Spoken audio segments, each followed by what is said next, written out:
Hi, today I'm going to review the SMSL D10. The D10 is S.M.S.L's only dongle DAC out there at the time of the review, and it retails for $69.99. As in many other dongle DACs in this price range, it features two CS43131 DAC chips. S.M.S.L sent me the D10 for a review, but all opinions are my own and I don't get paid for the review. The packaging for the D10 is fairly simple. It comes with the unit itself, a card that S.M.S.L calls a QC card, and a USB-C to C cable. It doesn't even come with a manual. But that's not the end of the world, as the D10 is a rather simple device. You can't choose your gain level and digital filters or anything like that. Let's talk about the design of the D10. It has an aluminum shell with a piece of glass on both sides, exposing the chips and resistors inside the device. I think the design is pretty cool. I like to be able to see the parts of the internal structure of the device. We've seen similar designs done on other dongle DACs before, so this isn't anything new to the market, but I quite like the look of it. The D10 is able to output a maximum of 500 mW at 32 ohms according to the spec sheet. The spec sheet did not say which port specifically would output that power. I tried plugging in the same IEMs in the single end and balance port, and the balance port was significantly louder, so I suppose that maximum output is only available in the balance port. Also, the volume control of the D10 is independent of the volume of your output device, so you can adjust the volume separately. It doesn't say how many steps the volume control has, but I counted about 60 steps when I was testing.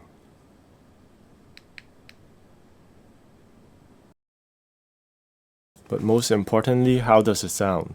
The S.M.S.L D10 sounds warm, smooth, and rich. It has a laid-back analog-like sound to it. I can hear an attenuation on the second harmonics in the mids, which is quite interesting. It's like the D10 is tuned to mimic the sound of a tube amp. In the spectrum of dongle DACs, I think that the D10 is on the far end of warm sounding. In fact, it was so obvious that I was able to discern the warm tuning the second the music was playing on my initial tests. A lot of times, DACs can sound very similar to one another, and oftentimes I'd have to do some A/Bing to confirm my findings. A lot of options in the dongle market nowadays are mostly neutral with a slight warmth, but not for the D10. Its warm-sounding tuning was really apparent. It's full-bodied, smooth sounding across the whole frequency range. Personally, I do enjoy a warmer sound, especially when I'm just casually listening to music and not testing gear. It's fun and easy to listen to, but musicality, dynamic, and textures in the sound will be compromised in exchange for a warm and smooth sound. For those who love a smooth and warm sound, you might want to give the D10 a try. But you need to be conscious of what you pair it with. If you pair it with a bass-boosted headphone or IEM, like my Sennheiser HD25 or my Campfire Audio Vega 2020s, it can get a bit muddy in the bass and lower mids when paired together. I would personally pair the D10 with some more detail-oriented or leaner-sounding headphones and IEMs like the iBasso 3T154, Dita Project M, Bayer Dynamic DT880s, or the Etymotic ER4SR. This will add some body and smoothness to the sound of these headphones that sometimes can sound harsh in certain tracks. Please keep in mind these are suggestions based on my likings, and you may have a completely different preference for sound, so take what I said with a grain of salt.